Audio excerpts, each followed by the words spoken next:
¿Y qué formas de violencia hay? Pegar. ¿Qué más? Verbal. Psicológicamente. Psicológica, que es la que decían, verbal, vale, ¿qué más? Violación. Violación, muy bien. Asesinato. Vale, eso ya sería Física. física, pero ya sería el extremo final. Hombre, eso ya sería acabar con la vida de alguien, ¿no? Matarla.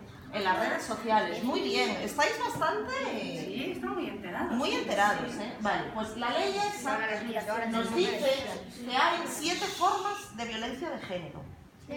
7. Tenemos la física, que es la que decíais aquí, la psicológica, la sexual, que era la violación, la económica, que esa se nos quedó ahí un poco olvidada. ¿Cuál es la económica? Ahora vamos a explicar esas 4, ¿vale? Y después tenemos el acoso sexual, que esto sería en el ámbito laboral, ¿vale? Sería ya en un trabajo. Y la trata de mujeres y niñas. Vale, esto iría relacionado con la prostitución y con las redes, cuando le obligan a una mujer pues a prostituirse simplemente por ser mujer. Vale. Y otras formas de violencia de género.